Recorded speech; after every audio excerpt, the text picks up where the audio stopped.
It's time for the First Tennessee First Look, a scouting report and look ahead at the Vols' upcoming opponent.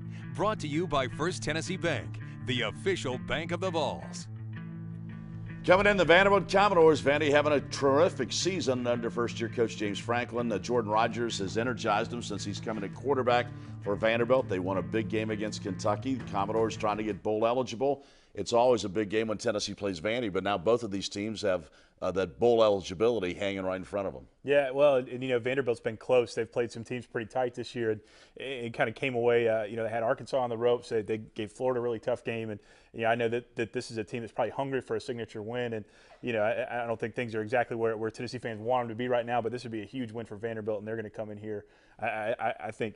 Really gunning for Tennessee in this one. Yeah, you would have to think that. And, of course, now Tennessee's got to answer the bell. It was a very discouraging loss to Arkansas.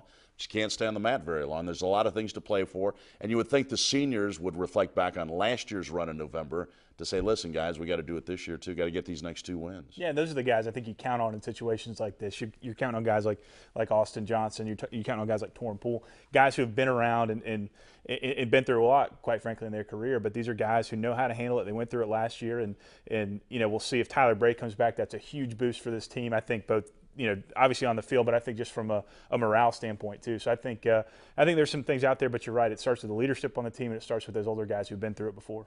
Tyler Bray was out throwing before the game, and there's some pictures. Of course, everybody saw it last night on TV when he was throwing the ball before the game, and that's all fine and good, but he's still got to be able to grip it and spin it and throw it.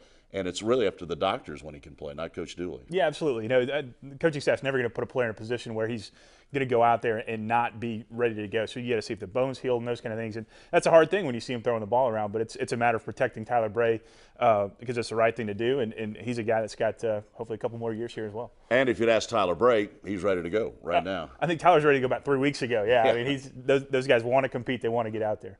So, again, it's Saturday night. It's senior night at Neyland Stadium as Tennessee will go up against the Vanderbilt Commodores. It is a 7 o'clock kickoff. There are some tickets available at uttix.com. Hope to see you at Neyland Stadium. Vol Network coverage of the game starts at 5:30 Eastern, 4:30 Central Time with the kickoff call-in show. Thanks for being with us here for the Derek Dooley Show. For Drew Edwards, for Lance Thompson, and for Coach Dooley, I'm Bob Kessling. We'll see you next week with highlights of the Tennessee-Vanderbilt game.